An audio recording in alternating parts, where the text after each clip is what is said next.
नमस्कार, मैं दिव्यांशी आप सभी का स्वागत करती हूँ स्टडी आईक्यू पे।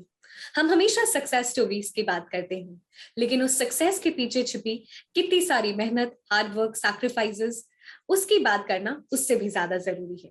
आज इस इंटरव्यू सेशन में जो खास शख्सियत हमारे साथ मौजूद हैं, उनकी कहानी हमें हार्ड वर्क, डेडिकेशन, डिटर्मिनेशन ये सिखाती है। आज आशीष कुमार वर्मा जी, जिन्होंने यूपीएससी सीएससी 2020 एग्जामिनेशन में रैंक 393 हासिल की है अपने 6th अटेम्प्ट में।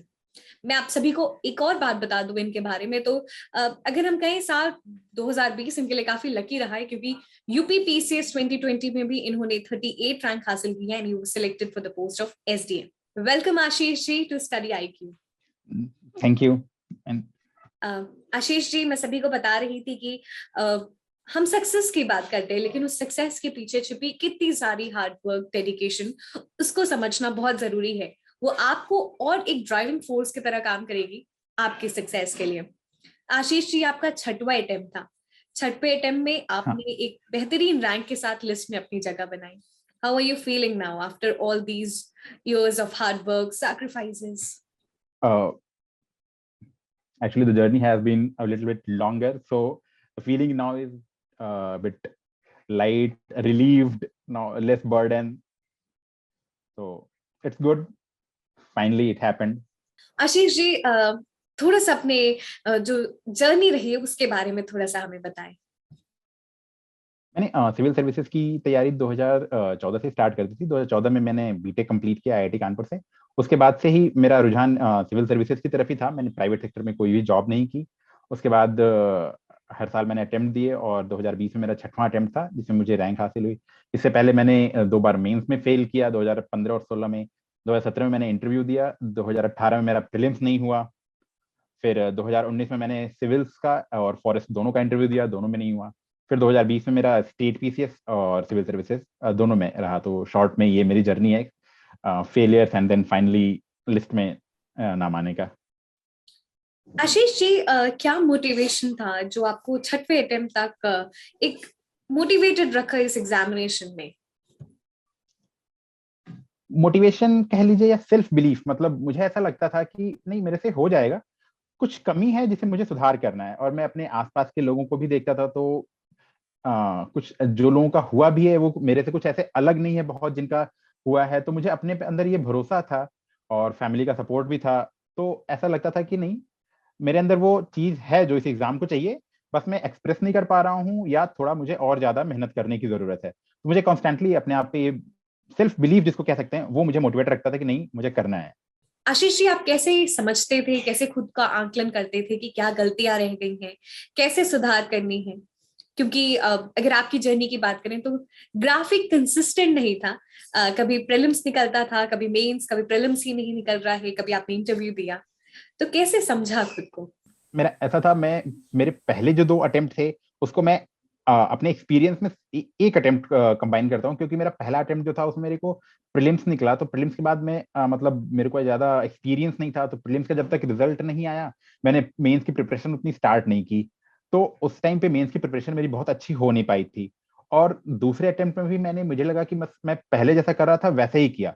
तो दोनों अटेम्प्ट में मेरी जो कमी थी वो थी मेरी आंसर राइटिंग। मैं आंसर बहुत अच्छे नहीं लिख रहा था, हालांकि मेरे पास कंटेंट, नॉलेज, सब चीजें थी, बट जो उसको एक्सप्रेस करना है 200-250 वर्ड्स में वो नहीं हो पा रहा था। तो that I pointed out in 2017। तो 2017 के अटेम्प्ट में मैंने वो इस चीज पर फोकस की कि मैं आंसर अच्छे लिखूं, अच्छे मतलब to the point with good introduction, good conclusion. जब आंसर राइटिंग पे फोकस किया तो फिर उसके बाद मेरा मीन्स निकल गया। फिर मैंने इंटरव्यू दिया पहला 2017 में। और फिर वही मतलब एक्सपीरियंस की कमी कह लीजिए, या जैसा पहली बार ऐसा हुआ कि इंटरव्यू दिया, फिर उसके इंटरव्यू के बाद फिर प्रीलिम्स आया तो टाइम कम मिला। तो फिर 2018 वाला प्रीलिम्स नहीं हुआ मेरा। बट तब मुझे ये रियलाइज हुआ कि अगर मेरा प्रीलिम्स नहीं हुआ है, now the cycle has been broken कि prelims, sorry, mains, interview and then again prelims, mains, interview. Prelims नहीं हुआ तो you get enough time to prepare yourself for the next cycle. So जब 2018 का प्रीलिम्स नहीं हुआ तो मेरे पास एनफ टाइम मिला। तो फिर मैंने ऑप्शनल अपने जीएस पे अच्छे से काम किया, अच्छे content as well as answer writing. तो उसके बाद मेरा 2019 में सिविल्स एंड फॉरेस्ट दोनों का इंटरव्यू दिया, कुछ 5-6 मार्क्स से रह गया। फिर 2020 में मेरा फाइनली हो गया। तो मैं एक चीज ये रिकमेंड कर सकता हूँ यहाँ पे कि अगर आपका प्रीलिम्स नहीं हुआ तो you think of it in a positive manner कि आपको एक चांस मिला है, टाइम मिला है to get a break and prepare and consolidate whatever you have learned till now, to look from a new perspective. और आंसर राइटिंग या prelims के आंसर राइटिंग पे पहले मतलब मेंस पे फोकस करें, फिर उसके बाद जब प्रीलिम्स पास में आए तो प्रीलिम्स पे और अच्छे से फोकस कर सकते हैं आप, तो यूटिलाइज दैट टाइम। मैं प्रीलिम्स पे थोड़ा सा पहले बात करना चाहूंगी। प्रीलिम्स एक बहुत ही इंपॉर्टेंट स्टेज है और दिन पे दिन प्रीलिम्स एक ट्रिकी स्टेज बनता जा रहा है। उसको प्रेडिक्ट नहीं किया जा सकता है कि इस साल प्रीलिम्स का पेपर कैसा है और अगले साल किस तरीके से होने वाला है। तो अगर हम होलिस्टिक प्रिपरेशन की बात करें प्रीलिम्स की, एक जनरल आइडिया आपके एक्सपीरियंस से, तो कैसे प्रीलिम्स की तैयारी होनी चाहिए? फर्स्ट ऑफ ऑल प्रीलिम्स में दो पेपर होते हैं, GS1 and CSAT। So so my advice is analyze yourself personally. If you are good in CSAT, then it's okay. But if you are genuinely not good in CSAT, and you need to analyze yourself very personally, because many candidates, you'll see they say it's only a matter of 67 marks or 70 marks, we will get it. But मैंने बहुत बार देखा है कि बच्चे 120 130 even ला के GS में, and they get stuck in CSAT. So अगर आपका CSAT अच्छा नहीं है तो you need to prepare it honestly. You need to get 70 marks. Otherwise, it is criminal to get stuck in CSAT and pass in GS. Okay. So first is CSAT. You analyze yourself. If you are not good, then prepare it. There is no excuse. Then for GS, for the newcomers और जो पहला attempt देने वाले हैं उनके लिए, उनको मैं थोड़ा स्टूपिड लग सकता हूँ इस बात पे, but for GS, I will say the most important thing is to remain calm in those 2 hours. I have seen so many good candidates who get panicked due to many reasons, like OMR में एक answer गलत Oval भर दिया, या उनको लगता है कि प्रिपरेशन अच्छी नहीं है, या 10 क्वेश्चन नहीं आ रहे हैं. So you don't need to do all this. Just remain calm and give your best in those 2 hours. That is the most important thing. Okay. And second thing is preparation for prelims. So for prelims सबसे important चीज जो है वो prelims के लिए वो है कि आप अपना 100% दें उस 2 घंटे में, और शांत रहें मतलब पैनिक ना करें. जैसे मेरी एनालिसिस जो होती है पर्सनल लेवल पे, जैसे यू हैव 200 मार्क्स और 100 क्वेश्चन हैं, और अभी का जिस हिसाब का पेपर आ रहा है 105 भी आपके नंबर आ रहे हैं, तो you are in safe zone. तो 105 नंबर के लिए अगर आप 100 मान लो 100 आप अटेम्प्ट करते हो, या 96 97 98, और उसमें आपके 30 32 33 क्वेश्चन भी गलत होते हैं, तो भी आप रेस में हो, आप अराउंड 100 मार्क्स आराम से लेते आओगे. तो अगर आपको पेपर में जैसे पहले ही पार्ट हिस्ट्री का आ गया, या आर्ट एंड कल्चर आ गया, या इस टाइप का पार्ट आ गया जो आपका वीक है, और शुरू के 10-15 क्वेश्चन ही आपको नहीं आ रहे हैं, और आप पैनिक कर गए, तो अगर आपने पैनिक किया तो आपके आगे का पेपर भी खराब होना निश्चित है, और आपका सिलेक्शन रुक ही जाना है. लेकिन आपने अगर ये मतलब काम तरीके से बहुत शांति से ये किया कि कोई बात नहीं, अगर 10 क्वेश्चन नहीं भी आ रहे हैं तो आगे के क्वेश्चन आप अच्छे से करो. एवरी क्वेश्चन हैज 2 मार्क्स का वेटेज, तो इसलिए आपका पैनिक नहीं होना is the most important thing in prelims. उसके बाद आपकी प्रीलिम्स की तैयारी कैसे करनी है, तो तैयारी के लिए सब्जेक्ट्स तो सेम है प्रीलिम्स और मेंस के लिए, कि आपकी जो बेसिक एनसीईआरटी है, और सब्जेक्ट्स हैं जैसे हिस्ट्री में modern India, ancient and medieval, society, geography, polity is the most important thing. I always say कि polity is the most important subject for prelims at least, because polity के जो question होते हैं mostly static होते हैं, और उनका सही होना सबसे ज्यादा जरूरी है. अगर 15 या 16 क्वेश्चन भी पॉलिटी के आते हैं तो आप उसमें से 1 क्वेश्चन या 2 क्वेश्चन से ज्यादा गलत करने की गुंजाइश नहीं रख सकते हैं. ठीक है, तो ये चीजें हैं. तो सब्जेक्ट करने के बाद आपको बहुत सारे मॉक टेस्ट देने होंगे, और मॉक टेस्ट देने का तरीका ये होगा कि प्रीलिम्स के मॉक टेस्ट आप किसी की भी कोचिंग के मार्केट से ले सकते हैं, और उनको दीजिए. और आप जो मॉक टेस्ट देने में अंतर ये आता है कि जब आप कुछ भी चीज पढ़ लेते हैं, फिर जब मॉक टेस्ट देते हैं तो आपको जो दिमाग में कंफ्यूजन क्रिएट होता है कि अच्छा ये भी सही ऑप्शन लग रहा है, ये भी सही ऑप्शन लग रहा है, तो वो जो कंफ्यूजन क्रिएट होता है, तो जब आप टिक करते हो फिर उसके बाद जब आंसर मैच करते हो तो वो कंफ्यूजन क्लियर आउट होता है. तो इस तरीके से आपको वो याद रखना है प्रीलिम्स के लिए. तो इस तरीके से आप जब एलिमिनेट करोगे, या एलिमिनेट करने का तरीका ये भी कि अगर 4 स्टेटमेंट दे रहा है यूपीएससी, उसमें से उसका एक स्टेटमेंट आपको 100% पता हो कि हाँ ये तो सही ही है या गलत ही है, तो उस हिसाब से फिर आपके 4 ऑप्शंस में से ऑप्शंस एलिमिनेट होते हैं. तो ये करने का तरीका है। और उसके अलावा मॉक टेस्ट से आपकी एक्यूरेसी एंड एफिशिएंसी पता चलेगी कि आप कितने क्वेश्चन कर रहे हो जिसमें से कितने सही हो रहे हैं और आप कितने मार्क्स ला रहे हो, और उस एक्यूरेसी को और कैसे बढ़ाया जाए।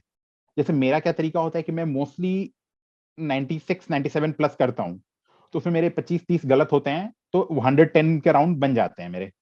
तो इस तरीके से ये आप, और ये इंडिविजुअल टू इंडिविजुअल डिपेंड करता है। मैंने बहुत लोगों को ऐसे भी देखा है जो 60 62 63 भी करते हैं, फिर भी उनके इतने बन जाते हैं, क्योंकि उनकी एक्यूरेसी ज्यादा होती है। तो ये हर एक इंडिविजुअल का अलग अलग होता है, और उन्हें वो बहुत लोगों को पता नहीं होता। तो जब तक आप प्रैक्टिस नहीं करेंगे, ये एक इक्विलिब्रियम पॉइंट आपका रीच नहीं होगा। तो इस पे आपको खुद को ही पहचानना होगा कि आपको किस तरीके से पेपर करना है। सर अभी आप बात कर रहे थे कि किस तरीके से प्रीलिम्स का पेपर अटेम्प्ट करना है, और बहुत जरूरी है ये समझना कि कौन सा ऑप्शन आपके लिए सबसे ज्यादा सूटेबल है उस क्वेश्चन के लिए। तो ये जो एलिमिनेशन की टेक्निक है, बिल्कुल बेशक वो जितना ज्यादा आप मॉक टेस्ट दें, जितना ज्यादा आप रिवाइज करें, उससे आएगी। लेकिन जब हम डे में बात करते हैं तो बहुत सारा प्रेशर रहता है, लेकिन आपको ये भी उसके साथ समझना है कि जो रिमेनिंग 3 ऑप्शन है वो गलत क्यों है। हाँ, तो जब आप वही मॉक टेस्ट जब देंगे, तो मॉक टेस्ट में वही एनालिसिस होगी ना कि इस क्वेश्चन के आंसर आंसर ये है, तो उसके करंट अफेयर से रिलेटेड जो भी चीजें होंगी, उसका स्टैटिक पार्ट का जो भी होगा, तो उससे आपको समझ में आ जाएगा कि वो गलत क्यों है और बाकी आंसर सही क्यों है। अब वो, और जब आप क्वेश्चन दे के वो पढ़ते हो, तो आपको जहन में वो ज्यादा दिन तक रहता है कि हाँ, मैंने ये क्वेश्चन मॉक में गलत किया था, इसका सही आंसर ये है। तो इस तरीके से ज्यादा देर तक रिटेन होता है, वो आपको प्रीलिम्स में हेल्प भी करता है। सर अगर हम करंट अफेयर्स की बात करें, बहुत मेजर चंक होता है करंट अफेयर्स पूरे एग्जामिनेशन का। एक हमेशा एक और डाउट रहता है, एक डिलेमा रहता है कि कितने टाइम का करंट अफेयर्स एग्जामिनेशन के पहले पढ़ के जाना चाहिए। तो आपके एक्सपीरियंस से सर कितने टाइम का पढ़ना चाहिए। देखिए, अगर आप फर्स्ट टाइमर हैं तो आपको बहुत ज्यादा टाइम नहीं मिलेगा, आप स्टैटिक करेंगे। और अगर आप 1 साल का भी करंट अफेयर कर लेते हैं और उसके बाद 1-2 महीने, या मतलब 1 साल तो मिनिमम करना ही करना है, तो स्टैटिक के साथ अगर आप 1 साल का भी कर लेते हैं, तो मुझे लगता है कि आप 100, 105, 10 मार्क्स तक का इनफ कर लेंगे। और अगर आप फर्स्ट अटेम्प्ट के बाद के हैं, तो बाकी आपका पहले का भी पढ़ा हुआ है, तो आपको रिवीजन करने में ज्यादा टाइम नहीं लगेगा, तो आप 2 साल का कर सकते हैं, मतलब 2 साल तक पे फोकस रख सकते हैं, तो that will be fair enough. हमेशा ये एक बहुत इंपॉर्टेंट पॉइंट रहता है कि आपको जो भी करंट हैपनिंग्स हो रही है उसको आप स्टैटिक से लिंक करो, सिलेबस से लिंक करो। डेफिनेटली आप जब एक स्टेज में पहुंच जाते हैं तो आपको समझ में आता है कि एक्चुअली ये चीजें कैसे हुई है। बट जो फर्स्ट टाइमर्स हैं, न्यू एस्पिरेंट्स हैं, उनको ये अंडरस्टैंडिंग कैसे डेवलप होगी उनके लिए। जो जब मैं भी पहली बार आया था, तो मुझे भी ऐसा लगता था कि ये बहुत सारी चीजें हो रही हैं, क्यों हो रही हैं, कैसे हो रही हैं। और मतलब अ, हमें हमें ऐसा लगता था कि मतलब कुछ लॉजिक नहीं लग रहा है। बट जब आप सारी चीजें पढ़ लेते हैं, जैसे वर्ल्ड ज्योग्राफी पढ़ ली, वर्ल्ड हिस्ट्री पढ़ ली थोड़ी, फिर इकोनॉमिक्स पढ़ ली, तो चीजें लिंक होने लगती है कि अच्छा, जो इकोनॉमिक फैक्टर है वो वहाँ के ज्योग्राफी में डिपेंडेंट है, और वहाँ की जो हिस्ट्री रही है वो भी वहाँ की ज्योग्राफी से रिलेटेड है। तो चीजें क्यों हैं इस तरीके से, और अभी इंटरनेशनल रिलेशंस में या करंट इवेंट्स में ऐसा क्यों हो रहा है। तो अगर आप थोड़ा सा स्टैटिक उसको ले जाएंगे, तो आपको समझ में आएगा कि करंट हैपनिंग्स में हिस्टोरिकल रीजंस रहे हैं। और यहाँ पे मैं एक मेंशन करना चाहूंगा स्टडी आईक्यू का, क्योंकि बहुत सारे ऐसे करंट अफेयर्स के टॉपिक होते थे जिसमें मुझे भी लगता था कि यार ऐसा क्यों हो रहा है।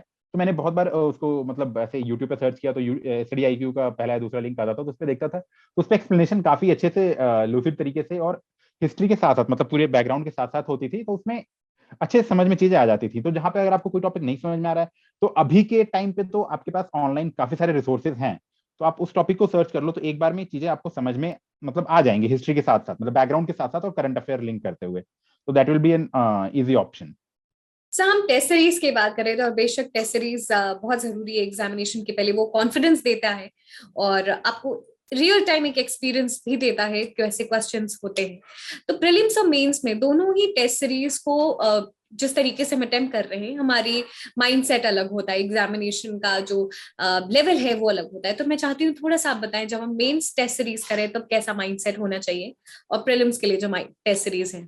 देखिए, एक कैंडिडेट के नजरिए से अगर देखा जाए, तो mains is relatively easy approach करने में rather than prelims, because in prelims the ball is in the UPSC court. वो अपने हिसाब से क्वेश्चन बनाएंगे और वो अपने हिसाब से ही ऑप्शन भी देंगे, आपको सिर्फ पहचानना है। तो उनके पास वो अथॉरिटी या पावर है कि आपको वो कंफ्यूज कर दें, तो वहां पे आपको रिकॉग्नाइज करना है आंसर। जबकि मेंस में ऐसा है कि उन्होंने सिर्फ क्वेश्चन दे दिया, आपको आंसर अपने फॉर्मुलेट करने हैं, अपने तरीके से, अपनी स्पीड से। तो वहां पे आप अपने हिसाब से, आपको जितनी नॉलेज है, जितने डेटा हैं, उसके हिसाब से आप एक आंसर लिख सकते हैं। और जो सबसे बड़ी चीज मैं मेंस में कहूंगा ये है कि आप कभी भी अपने आप को अंडर प्रिपेयर्ड मत समझिए, क्योंकि कोई भी इस एग्जाम के लिए फुल्ली प्रिपेयर्ड नहीं होता है कभी भी। आप इवन इफ टॉपर से पूछ लें, रैंक 1 भी होगा कोई, तो उससे भी कभी भी ऐसा फीलिंग नहीं आ सकती कि मैं फुल्ली प्रिपेयर्ड हूँ। तो एक ये डर जो होता है ना कि मेरे पास मेरे को आती नहीं ये चीजें या मेरे पास कंटेंट नहीं है, वो डर निकाल दीजिए।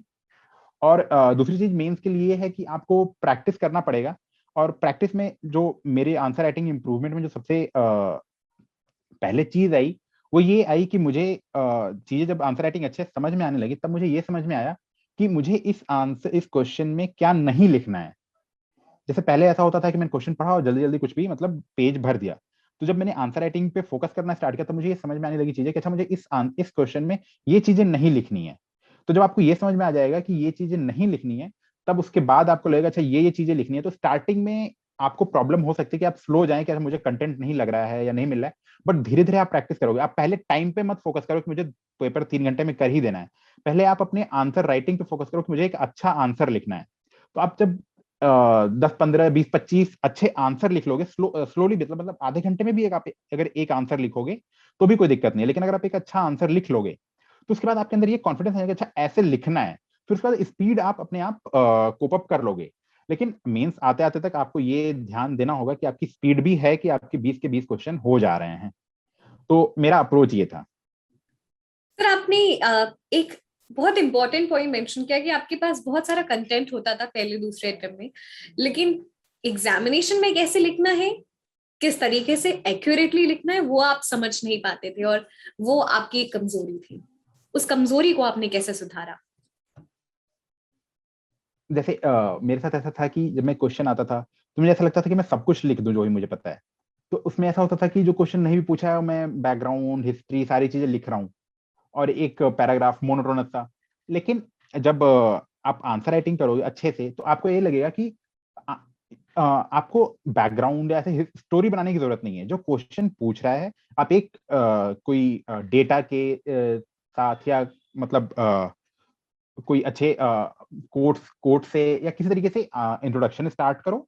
और उसके बाद जो भी क्वेश्चन पूछा है टू द पॉइंट उसके हेडिंग डाल के पॉइंट वाइज आंसर लिखो। और क्वेश्चन के जितने पार्ट्स हैं, जितने जैसे यूपीएससी में 2 3 पार्ट के भी क्वेश्चन आते हैं कि 2 3 क्वेश्चन मार्क लगे हुए हैं, तो जितने पार्ट हैं सारे पार्ट सेपरेटली आंसर होने चाहिए। बेसिकली क्वेश्चन की जो डिमांड है वो पूरी 100% फुलफिल होनी चाहिए। और जो एग्जामिनर है जो कॉपी चेक कर रहा है, उसको भी दिखना चाहिए कि हाँ जो पूछा गया है वो टू द पॉइंट लिखा हुआ है, और उसको बिना मेहनत के दिख जाए कि हाँ आंसर मुझे मिल रहा है इस क्वेश्चन का। सर ये तो हमने प्रीलिम्स और मेंस की बात कर ली, लेकिन एक और बहुत इंपॉर्टेंट एस्पेक्ट जो इस एग्जामिनेशन से जुड़ा है वो है अपने आप को दुरुस्त रखना, अपनी मेंटल हेल्थ को दुरुस्त रखना। Examination it demands definitely a lot, और अगर आप उस डिमांड में खरे उतरे तो एग्जामिनेशन को आप फतेह कर सकते हैं। किस तरीके से आपने अपनी मेंटल हेल्थ को दुरुस्त रखा? मैं मतलब मेरे साथ ऐसा था कि मुझे अंदर से अपने अंदर ये भरोसा था एक्चुअली। मेरे फ्लैटमेट या मेरे आसपास के लोगों को मैंने देखा है कि उनका सिलेक्शन हुआ है। तो मेरे को ऐसा लगता था कि कुछ बहुत अलग चीजें नहीं हैं, लोग वही चीजें हैं थोड़ा सा अलग तरीके से कर रहे हैं। तो मुझे भी बस वो एक अपना तरीका निकालना है जिससे कि चीजें अच्छे से हों, नंबर अच्छे आ जाएं। तो मुझे अंदर वो एक भरोसा था कि मेरा हो जाएगा। टाइम हो सकता है ज्यादा लगे।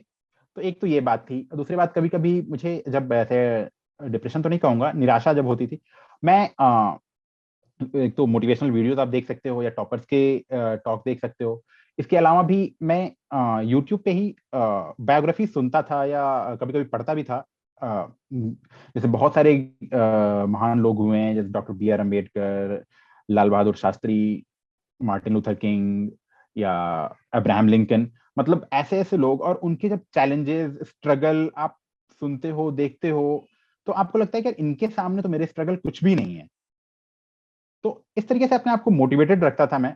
और बस मेरे अंदर ये था कि मुझे कभी भी ऐसा सेल्फ डाउट नहीं हुआ कि मेरा नहीं होगा। मैं आपको एक एग्जांपल देना चाहता हूँ। आपने शायद वो मूवी देखी होगी MS धोनी। तो उसमें एक सीन होता है जब अंडर 19 शायद था, जिसमें युवराज सिंह और मतलब युवराज सिंह की टीम होती है और धोनी की होती है। तो उसमें युवराज सिंह ट्रिपल सेंचुरी मारते हैं और वो सिलेक्ट हो जाते हैं इंडिया टीम के लिए 1999 में ही। जबकि MS धोनी का सिलेक्शन नहीं होता है और वो सिलेक्ट होते हैं बाद में 2004 या 3 या 4 के आसपास। तो बट अगर आज के डेट में हम देखें तो हम ज्यादा महान किसको मानते हैं? MS धोनी को। तो मैं यही कहता हूं कि हो सकता है अभी आपका सिलेक्शन ना हो रहा हो, 1 साल 2 साल 3 साल ज्यादा टाइम लग रहा हो, बट ये मैटर नहीं करता कि आप आगे की लाइफ में अपने क्या करने वाले हो या आप कितने सक्सेसफुल होने वाले हो। ये एग्जाम सिर्फ अ, इसको एग्जाम की तरह ही लिया जाए, इसको लाइफ एंड डेथ का मैटर न बनाया जाए। जो मेंटल हेल्थ लोग डिप्रेशन में चले जाते हैं और बहुत सारे सुसाइड के केसेस भी देखे हैं हमने, तो उस तरीके की सिचुएशन ना आए। तो इसके लिए मैं बस यही कहूंगा कि इतना प्रेशर नहीं लेना है। आप जर्नी और प्रोसेस को भी थोड़ा एंजॉय कीजिए कि आपको बहुत सारी चीजें सीखने को मिल रही हैं, नई नई चीजें सीखने को मिल रही हैं, आपके दुनिया में आसपास इतनी सारी चीजें हो रही हैं। और इसीलिए मैं पेरेंट्स और फैमिली मेंबर से भी यही मतलब रिक्वेस्ट करूंगा कि मतलब ये जो एक तो कैंडिडेट का खुद का ही सेल्फ प्रेशर होता है, वो एडेड प्रेशर और बर्डन का काम ना करें। बिल्कुल सर, बहुत अच्छी बात आपने कही कि ये इस एग्जामिनेशन है, इसको एग्जामिनेशन की तरह ही ले, लाइफ एंड डेथ का सवाल मत बनाए। और फैमिली सपोर्ट बहुत जरूरी है, क्योंकि ऑल्दो ऑलरेडी जो कैंडिडेट है वो बहुत प्रेशर में है, उन्होंने बहुत सारी चीजें अपनी स्टेक पर रखी रहती हैं, तो फैमिली का सपोर्ट बहुत जरूरी है। सर, कैसे स्टडी आईक्यू आपकी जर्नी में साथ रहा है? मैं Ashish Kumar Verma, UPSC CSE 2020 exam में 393 रैंक हासिल की है, और UP PCS state PCS exam 2020 में मेरी 38th रैंक आई, और डिप्टी कलेक्टर की एसडीएम की पोस्ट मुझे मिली। तो स्टडी आईक्यू मुझे मोस्टली करंट अफेयर के टॉपिक्स में मैंने स्टडी आईक्यू की हेल्प ली। मोस्टली क्या होता है, कुछ कुछ करंट अफेयर्स के टॉपिक मुझे करंट में तो समझ में आ जाते थे, बस उसकी हिस्टोरिक रिलेवेंस या रीजन नहीं समझ में आते थे। तो उसको मैंने जब यूट्यूब या गूगल पे सर्च करने पे, जब स्टडी आईक्यू के लिंक में उसमें बहुत ही सरल तरीके से और बहुत ही आसान भाषा में बैकग्राउंड के साथ साथ वो 10-15 मिनट का जो शॉर्ट वीडियो होता था उसमें अच्छे से समझा दिया जाता था, तो उससे चीजें पूरी होलिस्टिक तरीके से क्लियर हो जाती थी। तो इस तरीके से मैं कहूँगा कि कई सारे करंट अफेयर्स के, मोस्टली मैंने करंट अफेयर के टॉपिक देखे, स्टैटिक मैंने तैयार कर लिया था, तो इसलिए करंट अफेयर के टॉपिक में स्टडी आईक्यू ने हेल्प की मेरी। वी आर वेरी ग्लैड कि हम आपकी सक्सेस स्टोरी का हिस्सा बन सके। और धन्यवाद सर हमारे साथ जुड़ने के लिए और अपनी पूरी जर्नी शेयर करने के लिए और बहुत ही इंपॉर्टेंट विषयों पर बात करने के लिए। धन्यवाद, और पूरी टीम की तरफ से आपको ढेर सारी शुभकामनाएं। Thank you very much.